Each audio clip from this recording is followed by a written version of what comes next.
Hello, Born Review Nation. Gabe. It's trying to get it as loud as possible. Oh, Nick? I missed it so. Guys, welcome back to Born Review Nation. I've been on a little hiatus. I was gonna say, welcome back to you. I know, this guy's been out. I think we need to tell him what you've really been doing all this time. He's Batman. I'm Batman.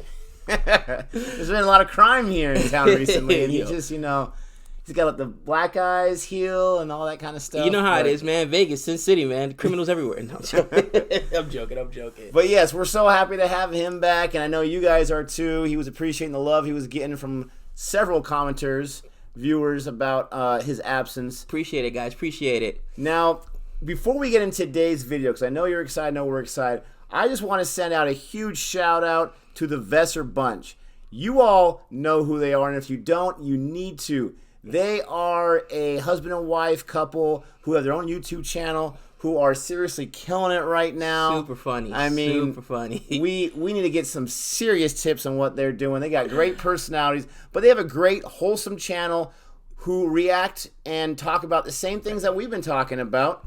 And we were told about them from an audience member a few weeks ago. Right. And I checked them out. I was like, wow, they got almost 20,000 subscribers. Right. Just in the last few weeks, they've bumped up 5,000 subscribers. Super funny. I was watching her reaction for the last video they did. It was actually that Boggy 3? Boggy 3. She was like, okay.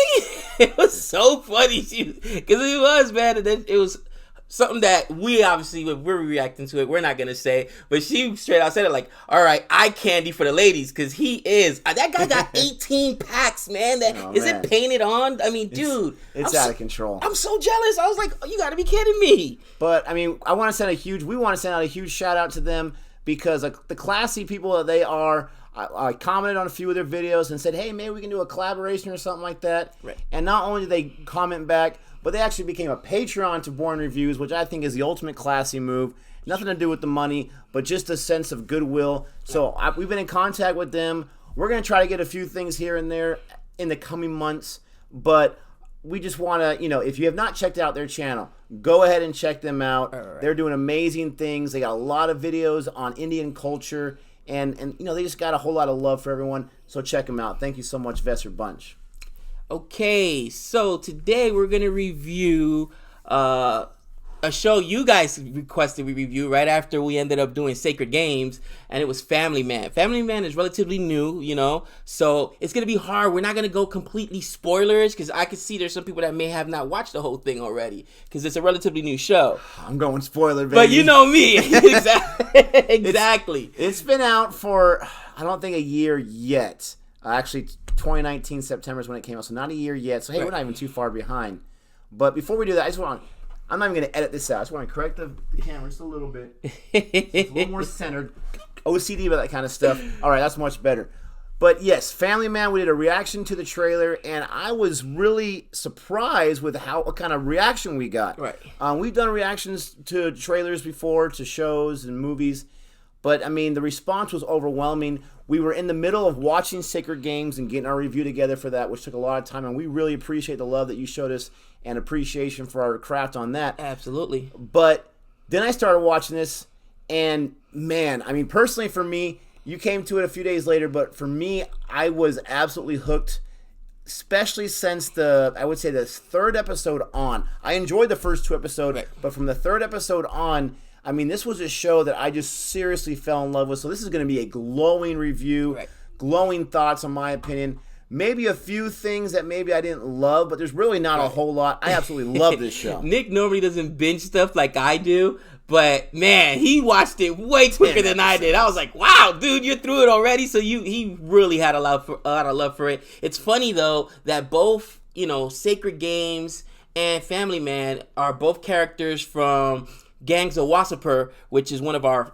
favorite movies thus far. I mean, Indian films, these guys are killing it, and the roles are so different, though. So different. It took me a while to even get used to him with hair, because in Gangs of Wasseypur, that was one of the things. He didn't have hair. I think I kind of prefer him bald. I don't know. I think so, too. Bald with the mustache?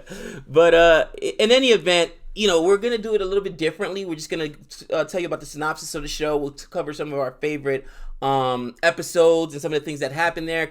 Basically, in a quick synopsis, there's he's some kind of federal agent or anti-terrorist agent, and he's trying to prevent an attack, right? Task. TASC is who he works for. He works for Task, and he's trying to prevent an attack in Mumbai, right? Is it Mumbai, or I want to say it's Mumbai, and he's going through that, but at the same time, he's trying to balance. It's not really an attack in Mumbai. Mumbai is part of the show, right? Which I think is also Sayer Games, right? Mumbai. I'm pretty sure, yeah. But it's not centrally located and set in Mumbai. Right. It plays a big part. And while he's doing that, he's trying to balance being an agent and also being a parent, being a father, being a husband, and that is so tough. And I think that the realism that they gave you right off the bat, where this guy's saving the world, but at the same time can't get his kids to listen to him, wife's mad at him. That's the best part of the show. It's hilarious, but that's real life. It's such a genius title, The Family Man, because this guy, he has a dangerous job, not appreciated, right? And he's putting himself out on the line. And he's really, really good at his job. Makes some mistakes, as we see in the show. But you're right. When it comes to balancing life with that family, as we know, it's not easy. And you might be on top as far as the workforce goes. But when you go into that house, I mean, you're at the bottom. I mean, you can't have your daughter listen to you. Your son's all over the place. Your wife, she wants some appreciation. And she's got other things going on. And that's what I love about this show is it did not just focus on him catching bad guys. Right. It focused a lot on the family. It focused on each member of that family. Even the 9 or 10-year-old son, he had a little bit of a storyline, a story arc going on. Oh, at the very end, that was what's going hilarious. On. But before we get too much into that, I kind of want to go through each episode and just talk about what happened in the episode. For those of you who have not seen it for a long time, get a little refresher, and then maybe our small thoughts on that, and then we'll go over into the show overall after that. How's that sound? Sounds like a winner. Before we get into that, don't forget to check out our Patreon page that's coming down right here. We got 6 patrons right now. We love every one of them. Thank you so much for being a patron. We got all types of tiers on there. Check it out. Whatever you do, it helps out the channel. So, episode 1, we have everything gets introduced. And usually for me, for a series, especially on Netflix and Amazon, episode 1 is my least favorite one. But this one, it's in the trailer. He's trying to get to work. That guy hits the side view mirror. He gets all mad because he's throwing some F-bombs. The guy wants to fight him. Oh, wait, no, I can't do this in front of my kid. And you get this impression that Minaj's character, Shri, he is kind of a wuss. You get that impression. But no, that's not the fact. He doesn't want to get yelled at, in my opinion, by his wife for getting in a fight in front of his son. Because we see in a later episode, when he does not have his filter and his self-control, he takes those guys out. He's no joke. And we'll get into that later. But that would be something that your kids do, like put you in that awkward position where you'd be with your kids and then they're kind of like, well, they'll say something and you're like, did you just realize what position you put me to? Because his son wanted him to fight that guy, and then of course he doesn't. So now he doesn't respect him, but it's hilarious. But again, the best thing about this show, in my opinion, is how grounded in reality is. Being a family man, being a dad, I haven't had that situation, but that is 100% real, where your son's like, Dad, you're embarrassing me. You are horrible. All right. So in this episode, he's going to work. They're trying to figure out what's going on, and there's ISIS implications, and there's this boat, right? And in the boat, there's these 3 people who are some type of terrorists, or they're presumed to be terrorists. You see that the actual boat captain's been killed, and the Coast Guard, the Indian Coast Guard or Navy, somebody ends up stopping them, and you've got all 3 of them who... One of them wants to just go out right then and there in a blaze of glory. And then the one guy who's very, very quiet, he's like, no, let's not do this right now. He takes the guns they have and throws them overboard because he said, we're going to get killed right here and there. Let's stop it. So you're thinking, this guy's a terrorist? This guy's an ISIS terrorist? And okay, whatever. And he seems reluctant to be there. He seems like he's regrettable. Right. He's regretting. And we'll just keep it at that right now. His name is Musa. He plays a very big role in this show. But I'm assuming you felt the same way. I felt like, oh, this guy's kind of a wuss. I felt, you know what? I felt empathetic for him because as it goes too. on, you realize like he doesn't want to be a part of this and how he got sucked into it. And he's even telling the story later on in the hospital how he got sucked into it and it wasn't what he thought it was going to be. And he just wants to see his mother again. So, I mean, we're getting ahead of ourselves. But anyway, they all get captured and nice they get shootout. You have who's that one guy? I got to find his name. The other agent who's shooting and Shri gets kind of mad. Like, you can't just be shooting everybody. Oh, that's my. It starts with Kishore. No. He's Force One. This guy, right? The Force One leader. Yes, the Force One leader. Right. I mean, that guy was awesome. We'll talk about what happened to him later on. But that guy, I love that character. But he's just like, they're in my town. They're shooting people up. I have no choice. Yeah, they kill Shri's one of trying my to be more guys. diplomatic with like, no, we got to keep him alive. So that was awesome. So they go and. All the while, Shri's in the office, and there's a new agent. She just starts working over there. And, you know, she's really young, really beautiful, and she's heard of him. Everybody knows who this guy is. He's legendary in the field, so she's kind of crushing on him, and his partner right away starts cock-blocking, like, tell him about your wife, tell him about your kids, you know? He's trying to impress her, but she wants something to do with it. Right. I wouldn't even say that she was crushing him. I think she was just... She seems very professional. I don't think she's in there for a relationship. I think she was just enamored and impressed with his legacy, and she wanted to have that for herself. Right. So, you know, at the end of the day, they corner him, Musa, in a, the other two terrorists get killed. They corner Musa in a, like, let's just say a garage or something. It's a hideout. Building, And there's where Shri has his diplomatic side. He lays down his gun. He said, listen, you either walk out of here with me or they're going to kill you. They want to kill you out there. This is your only way out. He starts telling him about his mother. And he's like, yeah, you miss your mother. I miss my mother too. And, you know, my mother passed and I wish I would have said this. It was so cool how he, you know, ended up communicating and bonding with them. So then when they walk out, he talks to his partner, DK. He's like, so did you kill your mother again? Because apparently he uses that story a lot, which I thought was super funny. But, you know, that was pretty much a synopsis of episode 1. Episode 2. And it sets a whole lot of things up. So quickly with episode 2, it's called Sleepers. And if you see me looking down, I'm just looking at the screen right here from Wikipedia where it has a quick little synopsis to remind ourselves. Obviously, we watched the show. Right. And in this episode, you have them trying to find this bomber. And there's this bomb in this motorcycle or this moped, whatever it's called, that's just sitting right there. And they're trying to figure out information. And as they are...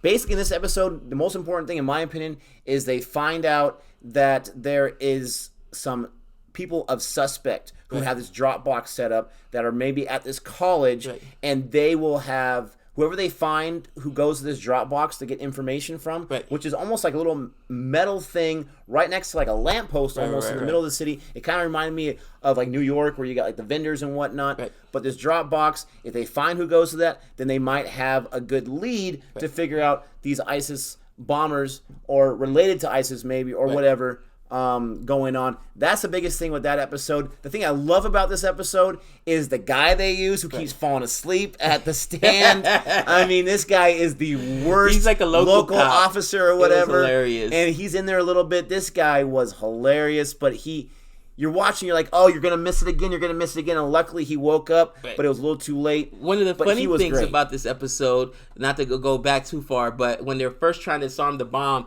and the moped, and, you know, everybody's around, they think they disarmed the bomb, eventually it goes off and ends up killing. The one guy, when they bring him the suit is torn, and he's like, you can't even get him a suit that works? Apparently this really happened, because when you looked on the IMDb page, it's taken from a real story where a bomb agent, or bomb squad, I guess is what they're called, was given a ripped suit. Like, really? I can't even get protection. So I think that was super funny. And again, grounded in reality, like you said, things that happen. Like, I'm glad you mentioned they have the best equipment. But because all these episodes are based on things that happen in real life, and it's so awesome how they create a show based on real events. And I'm pretty sure each event they based it on was not connected to each other. We have to look more into that. But I'm glad you mentioned that because that was so awesome. I love how every episode ended with that awesome rock music and those headline shots of multiple different incidents of what this could have been laid on. Right. But so episode 3. So what happened in episode 3? Episode 3. So here's the thing. At the same time that he's investigating it, he's going through some personal problems at home. Serious personal problems. The wife is upset, and you have to understand where he lies all the time, and she catches him in lie because he told her she knows he works for the government in some capacity, but she doesn't know he's out there risking his life. She doesn't know that he's in the field risking his life. So he always lies to her about where she goes, and then she catches himself, and she tells him all the time, "You're a liar, you're a liar." You got to imagine that kind of lying will breed distrust in a relationship. That's a tough thing. I tell you right now, I know a lot of police officers. I've mentioned before, I believe, on this channel that my uncle is the head of the narcotics department in his department in New York City, and most cops are divorced. They're on their second or third marriage. It is hard to maintain a relationship when you're never home and you can't even tell your spouse about what you're doing. And you see that playing a role on his relationship. He now sees that his wife is receiving texts from some other dude. You know, he's not even respected, which is another, I think, underlying message of this series, where, you know, he works for the government, but he can't even afford a proper flat. You know what I mean? His kids keep banging on his car. Man, his car is old. It's beat up. That car's a junker. And they're even telling him, like, Shri, you're dumb. You know, you've already served your country. Go get a job in the civilian sector and, you know, make money, support your family. And all those things are happening. So he's just right now following this Dropbox. And what happens when you follow the Dropbox, the police officers pick up all the kids, the 4 suspects that go to that one Dropbox. But then he realizes there's another kid that is contacted, and he has some kind of funny connections. He had once had a incident where he sprayed a politician with ink. Well, or he was like almost like an activist, right? Average Joe who was getting frustrated with some of the things that were happening that he didn't agree with, rightfully so. Right. And so he began like a blog, an online blog, and he started. Right. I mean, he had the guts to approach these people he wasn't happy about, and yes, he had some run-ins where he wasn't, you know, seriously breaking the law, but he was pushing the envelope. Right. And as a viewer, you're wondering, okay, is this guy going to set up something? Is he going to turn to the dark side, so to speak, to follow his beliefs? Is he not going to go too far? Earlier, I think it was this episode, maybe the last one, you had these guys who were these meat vendors, and they were trying to hide and smuggle in some beef because, you know, a lot of religions don't eat meat. Don't eat beef, excuse me. And so they say, no, we just have chicken, we just have some mullet or whatever it is. Mutton, excuse me, mullet. We have some mullet. We have some mutton, and they were sneaking in some beef, and these guys got the crap beat out of them, they were killed. Correct? Yeah, they got beat down. They were killed. And so these 3 college guys, they were frustrated about it, and they wanted to do something about it. Little did they know that, you know, Task is following that Dropbox, following them, and thinking that they have something else bigger in play. And we, as the viewer, you don't know one way or the other. Right. Just to go back real quick to episode 2, talking about the bomber. So sad what happens, right, when he thinks he clears everything. But I'm so grateful when they show at the beginning of the episode the girl going next to it. Oh, that is the I was so glad that it wasn't her. That it did not happen then and there, because that would have been horrible.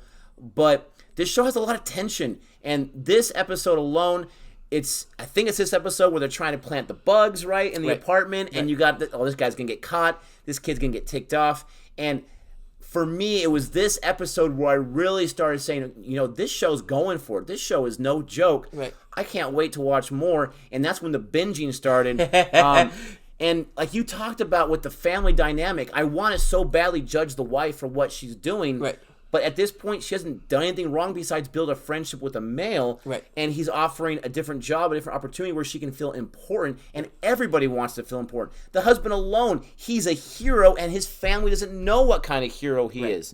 His son and his daughter don't know what kind of... All they know is dad's not around and mom's upset. Right. But thanks for my rant. I just love this show. I do. I agree with you. In any event... They start following, they release the 4 people that had gone to the Dropbox, that the local police rounded up, the guy that was sleeping, because now his laser focus is on these college kids. They must be the people, they've been in contact with somebody online, he started this blog, whatever. So they start following them, and that leads us into the next episode, episode 4. So episode 4, this is where a show has the guts to tell a real story, and has the guts to have situations that happen to our hero characters that we don't want to have happen to them, and it leads to implications. Too many times do I watch a show where a big event happens, and I'm like, okay, this is going to change the tides.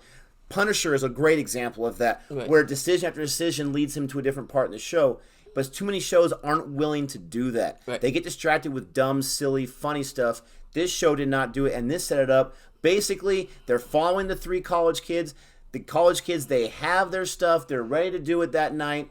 They agreed not to bring any guns. One of the guys brought a gun, and so when Task stops them before they can get anywhere, the guy busts out the gun in a blaze of gore. You're not going to take me, coppers. And then they assume, okay, they've got to be terrorists. This guy's busting a gun right away. So let's use deadly force. I, as a viewer, I'm like, why are you using deadly force? This is the same Shri who got mad at the other Force One agent who's saying, why did you shoot? Why did you go all, blaze of glory? And not just, we find out later on how it made it worse, but basically they make the big mistake. Deadly force, boom, take all those college kids out, and they find out, what do they have in the back of their car? It was meat. They had beef that they were going to go to the main leader of this group that stops all the people from bringing meat in there, and they were going to, at a luncheon or at a dinner at his house, serve beef that they didn't know they were going to be eating beef. And these guys are just like, they're activists pulling silly pranks, not terrorists. Well, I wouldn't say silly pranks. I mean, that's a bold move. That is a bold move. These guys just killed someone. You want to give them a taste of their own medicine without using violence. Right. I mean, there's so many different countries. I know you didn't mean that, but I just wanted to make sure they understood what I'm assuming you were talking about. I didn't mean to be disrespectful. Again, it's against your religion, and if it's against your religion, it's just very, very disrespectful. It'd be a smack in the face. So I understand the move they were going with, but I said it's not. They were not terrorists. It was nothing nearly the level that where they're going to kill people or anything of that nature. With that being said, though, it's so easy, and I really sat back and thought about it. A conversation I had with my uncle a long time ago, and he's like, what does a bad guy look like to you? Like, my uncle's very, very reserved with who he lets his kids even hang out with, who he associates himself with outside of. He doesn't tell a lot of people what he even does for a living. What's a bad guy look like to you? And here's the thing. In this day and age, just because you're on a blog, you're on the computer, you're contacting certain people, you're looking at certain websites, it is so hard for the government or the anti-terrorism task force to decide whether you're a terrorist or you're just some activist, or you're a kid, or you're, a politically woke, so to speak, but you're not a terrorist. And the lines were so blurry because I was convinced that these kids were terrorists. Absolutely. The shady things they were doing, they dropped the tail, they went to the drop box, they had these canisters. You didn't know what were in these canisters. It could have been some kind of nerve agent or explosives. So that Task made a mistake. They killed them. And here's the bigger thing that happens, which I love the show did. And the main guy from Task said, what are we going to do now? Here's the thing. They've already done it. They've already done it. No matter whether we apologize or not, it can only get worse by them finding out or saying that we made this mistake. Let's not let these kids' lives go in vain or whatnot. They covered it up and basically said, no, they were terrorists, instead of just saying, look, we made a mistake. And I think all too often, the cover-up is worse than the crime. I don't know if you agree, but the cover-up is worse than the crime. Especially when that cover-up gets revealed. And they're going to find out as this show goes on. And that's, again, I love this show because they don't leave any stone unturned. There's going to be consequences for that decision. Right. And you can tell that Shri and the other people on his team, they don't like that decision. Shri wants to take it all on himself. Shri takes all responsibility. They say, no, that's not going to be good enough for the betterment of our agency. Right. And so all of this leads into the issues he's having at home. And he has an argument with his wife. He's a little drunk, accuses her of having an affair. Of course, she has not, at least at this point, that we know of. And things get worse. So in episode 5... there's a lot that goes on. We learn more about Musa, and he's trying to seduce Mary, his nurse. His nurse, right. And I don't know about you, but there was a part for me where I was kind of rooting for him. They had built that romance kind of well. We had felt sympathetic this whole entire time to Musa, right. And she did too. Now, she crossed the line because he was in custody. Right. But I was kind of rooting for him. Right, and because the way he sold his story was that, like, look, my parents, my sister, my father, they were all killed, except for my mom, who was there, luckily didn't get killed, but I haven't seen my mom in years, and I was just trying to go and avenge them. And when I went over there, all they wanted to do was stick me in a computer room and do this and that. That's not what I signed up for. Like, he was a reluctant participant, At no point did you think this guy was vicious. And you can see, like, where even here in America, a lot of time you see these young guys that are frustrated at the system or the government, and then they get involved in certain groups, and it may become a hate group, and that's not what's in their heart. They're just trying to vent their frustration. But once you start going down that rabbit hole, there's no coming out. And it was like he was trapped in there. At least that's the story he's telling, and we believed him. So he had good. me fooled. And so when we have the switch, right? At the end of this, he does what he wants with Mary.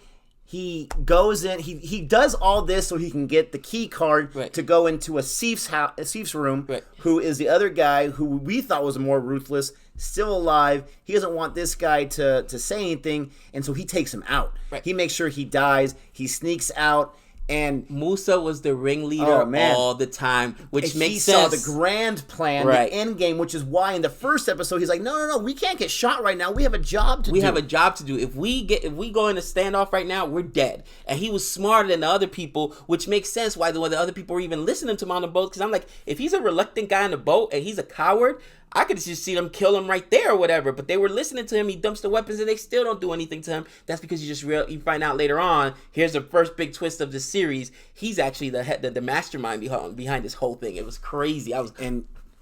He was trained by one of the main guys in the terrorist group that he's a part of. And, he knows what the end game is, and it's all about making that end game. So whatever sacrifices need to happen, and he takes care of all the loose ends. And then when he escapes the hospital, that's when they have the big shootout, right? Or does that happen later? I can't remember. Well, I want to say when he's escaping, because now Shri has realized what's going on. Oh, shoot. We've got to stop him. He's the bad guy. And I think it's when they go in there and they have that shootout. Now, let me back up a little bit. I'm not sure. We were going a little bit out of order. But we find out also that it's the government of Pakistan, I believe, right? Is it the government of Pakistan that... or somebody who's involved in the government of Pakistan who's trying to orchestrate this terrorist attack to happen in order to get India to retaliate and start a war. That way the general that's in their pocket will take power, because they don't believe that the current general in Pakistan is forceful enough. So basically it's a coup d'etat. They're trying to, in their own country, in Pakistan, overthrow the government so they could get their guy in there who's more vicious, more ruthless. And that part of it is also crazy, because a lot of times you sit back and think, in the government, one hand sometimes doesn't know what another one's doing. One hand doesn't know, and because this other general they want, it's not like he's a nobody. He's huge up there. It's a serious chess match. Right. But in this chess match, you're talking about lives that are at stake. Right. And the show is just multi-layered, multi-tiered. I absolutely love this show. Even as we're talking about it, I'm loving it even more. But you're right. The hospital attacks happened in episode 6, entitled Dance of Death. Right. And, I mean, that episode is insane. We're talking about serious action. You got Shri with all the things in his mind as he's going into this. I was so mad at the hospital scene because... whatever, his whole team, Musa's whole team comes in there and they start taking out some of the agents, but then Shri's that one guy was a boss too that came in. Shri's team comes in, and Shri's team is led by, what was his name? The bald guy with the mustache. We talked about him earlier. Yeah, Force One agent. The Force One agent, who's the man. He's the man, dude. Oh, this guy's a sharpshooter. He's ruthless. I love his character. Imran, Pasha was his name, Pasha. So awesome. And... they start chasing him out of the building, so they're like, man, they're getting away. All right, let's go back in the building, clear it. And then as the other cops are chasing him out of the building, you realize, no, nobody was in the car. They're still in the building. Elevator opens. No! They light my man Pass up! No! When that happened, I mean, he got lit up. When that happened, I'm like, there's got to be a way. I was so angry. I was like, you can't kill off one of my favorite characters. Let's have Wolverine, Hugh Jackman show up, give him some of the healing powers, or friggin' Ray from Rise of Skywalker, give him some healing powers, because that guy is awesome. Not just that, but... I mean, he has a life outside of his job. Right. And so all that ends while he's trying to save these other people in the hospital. Right. And Musa, I mean, his character just changes. When I first saw the character change, when it got revealed who he was, at first I was like, I don't buy it. But then once you think about it, and once you rewatch it, they really set up that twist very, very well. It was not just a convenient twist. It was a very well thought out one. But in Dance of Death, that episode, it really raised the stakes. Like you're talking about, there's all these other political things going on as they're trying to investigate. And you have these people. You have Zoya. Who's Shree's partner? Because we didn't talk much about him, but that dude was hilarious. We mentioned a little bit. JK. Yes, JK, played by Sharib Hashmi. He is a great regular guy-looking guy. He's about my build or whatever. Right. But, he's not an idiot. I thought, okay, they're going to make him the bumbling moron. No. He's not. He's just not as sharp as Shree is. That's why he's not in charge. Right. But he can hold his own. Right. He's not an idiot. I really, really like that character a lot. Well, it's funny, too, that I like JK. There's this one scene, and, again, I can't remember exactly what episodes it is, but a lot of this stuff is also happening, and that's why Shree wanted to take blame right after they killed the kids that weren't really the terrorists, because he knows he's not focused, because he's concerned about his wife, and he's concerned with what's going on at home. Like you said, he accuses her of cheating on him. In any event, he goes to the extent of having his wife's phone tapped, and he follows her to a restaurant, and he's sitting there. Him and JK are at the same restaurant that the wife is having a lunch. I wouldn't say an innocent lunch, but all she's doing is having lunch with this other guy, right? It's in a nice place. In a nice place, though, a really expensive place. And that's what JK says. He's like, what? For this? How much is it for brunch? We don't make that in a month, my friend. Just get me a juice and get him a cocktail. He said, give me an orange juice.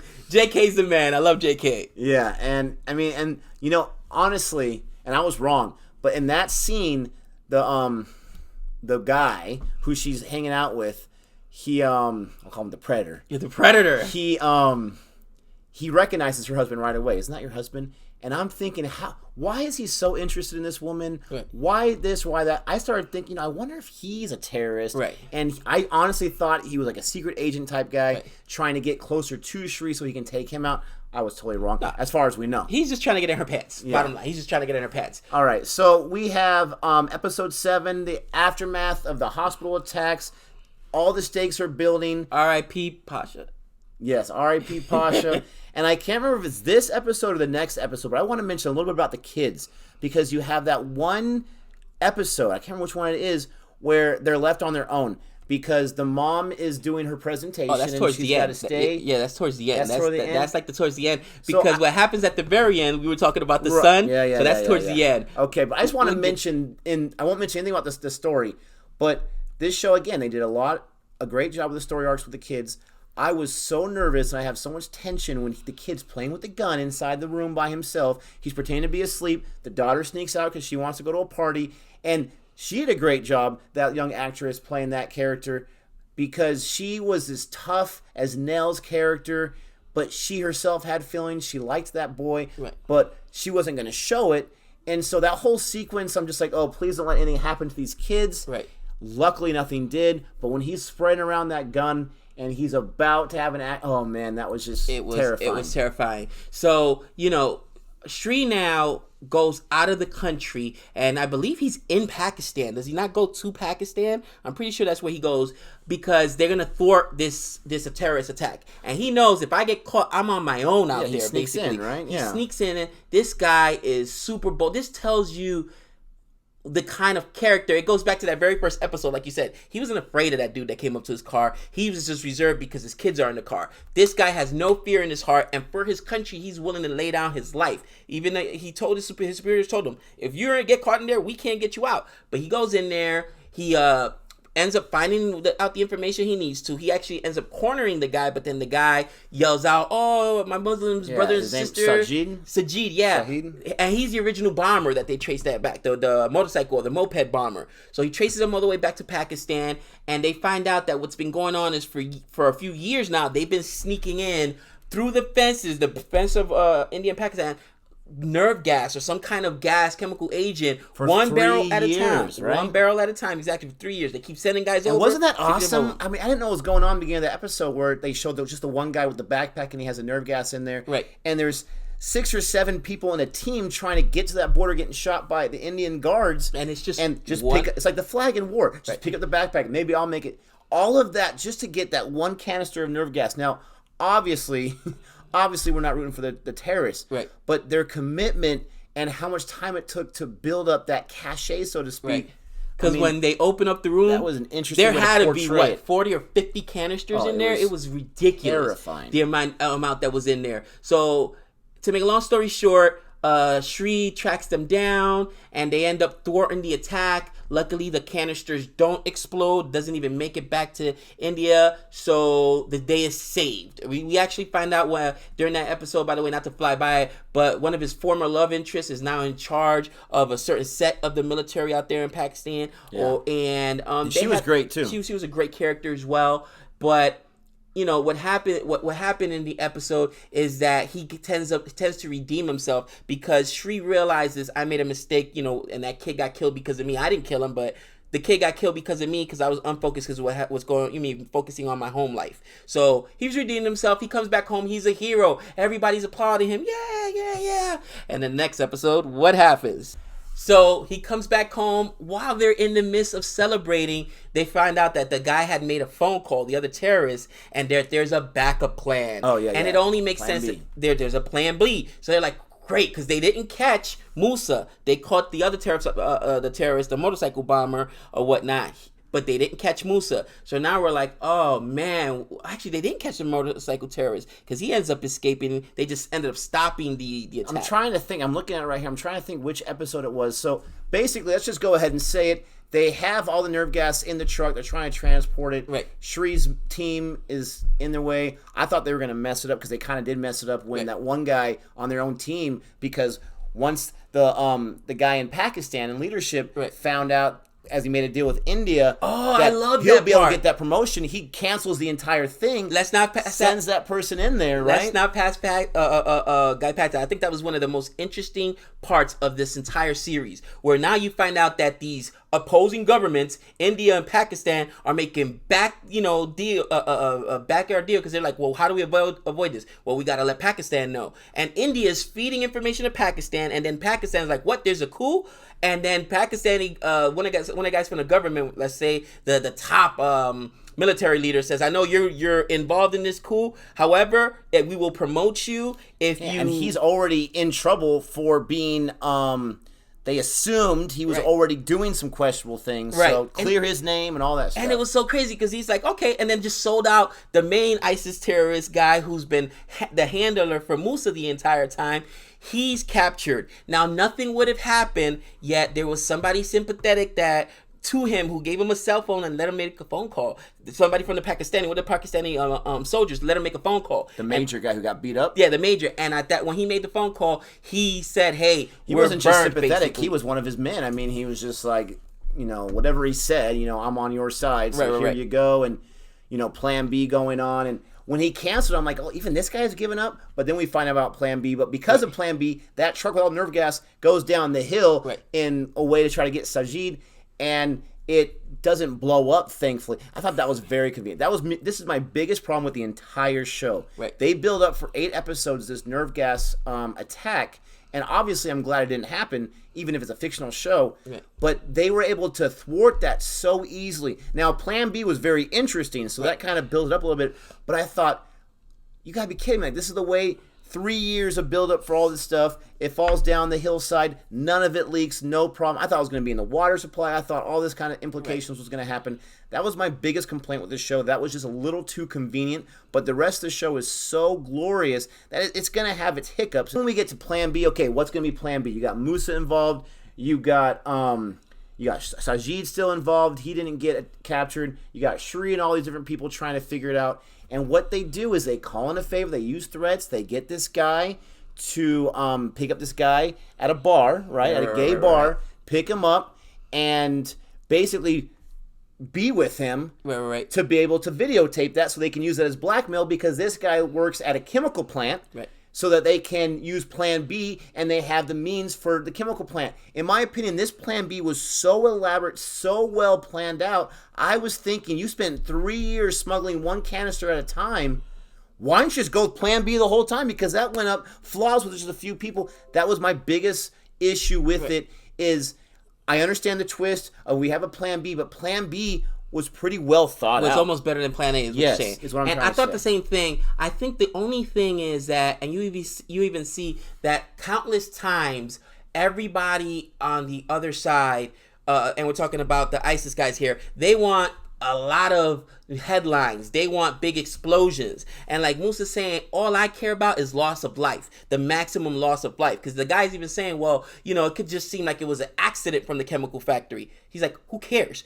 We will cause all these people will die in this area in Mumbai. So I think that the chemical agents were, because that's not going to be mistaken for an accident. You're going to know it was an attack, and they want to take credit for this attack, where Musa, the entire time, he's thinking bigger picture. I don't care about making headlines. I just care about killing people. I care about massive casualties. I want to take out as many people as I can, and that was his goal the whole time. So I think maybe that's the only reason you went with Plan A before Plan B, but I thought Plan B was brilliant. But once again, Shri and his team are on it, man, and they figure out what Plan B is. They figure out that they're blackmailing them. They go over there. The young agent, Soya, she goes in there. She shows her medal because they're like, wait a minute, something's not right in there, because they had dressed up as the guards. Vibe, yeah. Exactly. They go back and they're like, okay. They find out that the original guy they were looking for was there, and he was dead. The guy they had in a compromising position, and they trying to stop or thwart the attack, I should say. But there's a lot of them there, so they get into a massive shootout, and luckily, let me go back. This is the thing. There's just so much to talk about. I especially know. those last 2 episodes because of that Plan B. What did they do to Musa, his mom? We can't skip by that. That was so cool.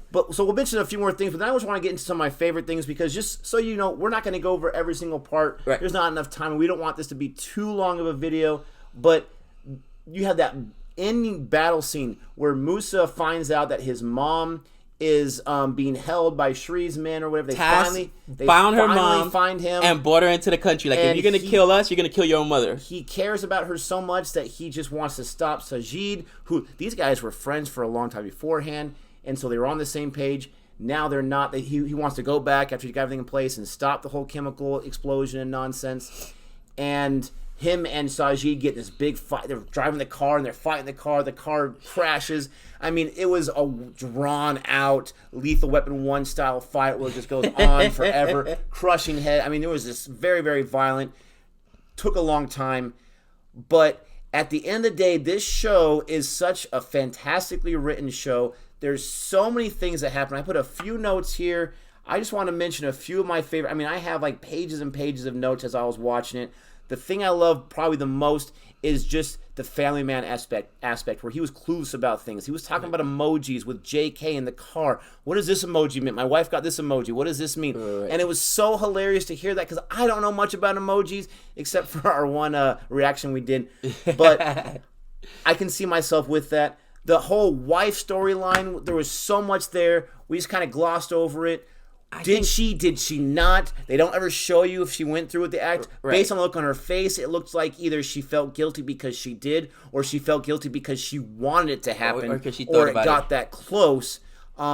His daughter, who he had to go to earlier in the episode to the school to stop her from getting suspended because she was passing around pills. You come to find out it was the boyfriend's pills, who the boyfriend wants her to go too far. That's the night that she snuck away. The younger son, who finds his gun, his hidden gun at the house, and then at the end, he says, "I found your secret gun, Dad." And he goes, what do you, I could only imagine my kids approach me like that. What would you say? He's just thinking, with all the issues I'm having with my wife, if she finds out I got a gun in the house and that my son was playing for it, it's really over. And he tells her son, "You know what? I will get you some ice cream." And he's like, "Yeah, I'm past ice cream. I want an iPhone 11. That was like my favorite line of the blackmailing your own father, man. It was hilarious. Yeah, those kids, they're so real. They were funny, they were bratty, they were naive and fantastic, as I wrote down in my notes. Right. I mean, we already talked, and there's just so many things that I have here. I put episode 8 was so tense and so awesome. Right. And I talked about the things I didn't like, what we talked about. So I figure, I mean, it turns out that most of the things I had here we've already talked about. This show is absolutely fantastic. I know we missed some stuff that you want us to talk about that we didn't get a chance to, but I truly cannot wait for season 2. Can't do it. I love the story, writing, and the screen, the dialogue that was created. The whole show, the writing of the show was fantastic. This is top notch. This is one of literally the best shows I've seen. Probably the best series I've seen on Amazon. Amazon's not my go-to when it comes to series. That's a streaming service. Right. But this show's fantastic. Minaj does a fantastic job. He really owns that character. So many people do a fantastic job. The actor that played Musa, fantastic job. I love how he shaved his head as if that transition's complete from the facade to the real. I mean, I think he did probably the best acting job, next to Shri, simply because at first he was this reluctant terrorist that you felt sympathetic for, and he fooled everyone, including the audience, and then he was able to just switch it, and seeing that character change in the midst of this series was like, wow, where at the end he's absolutely this menacing, vicious guy. You believe he's a terrorist now. So he did a great job acting. Hats off to him as well. I mean, I love this show as well. Like I said, I thought The Boys was my favorite Amazon show. No, The Family Man is now my favorite Amazon show. Still got love for The Boys though. All right, so my grade, no surprise, this is getting an A+ for me. I don't give it A+ too much. Right. Dare I say I might have liked this even more than Sacred Games. Two different shows in my opinion. I love this show. What? I love the writing. I love how deep it went. I love how, for someone like us who don't know all the culture and all of that kind of stuff for the Indian show, I was able to follow this pretty well. And it was just so diverse and it was so interconnected. I mean, I get your point. I'm just such a Gaiton Day fan that, my boy Nawaz has my heart. So I'm sorry. Doesn't take anything against from Gaiton Day. No way. I think that the writing in this show, it may be smarter. And I see your point. And as far as they show you the other side, how, again, a lot of our servicemen, a lot of people that put their lives on the line for this country, whether it's India, whether it's America, these people have families, and what they do for this country, the sacrifice, can't go understated because it really puts a strain on their personal relationship with their wives and kids, real scary people and even their families. You know what I mean? So I think that was such an important part about this show. But I loved it. I'm gonna give it an A+ too. Can't wait for the next season. You told me about this show, and when you said, dude, I just watched 5 episodes, I was like, in one day? Oh, man, I know you love it. I know you love it now, so I got excited to watch it. I was just sitting there enjoying it, eating my popcorn, But there's our review for Family Man. We hope we did some justice. Watch it, guys. If you haven't watched it, watch it. Absolutely. If you haven't watched it, shame on you. But if you like this review, go ahead and give us some of this and some of that. Smash that. And, don't be afraid to share this video with your friends and get Born Reviews out there more. We try to do the best we can on this channel. Sometimes we have a hit or miss or whatever, but we appreciate all the love. And, as always, until next time. Later.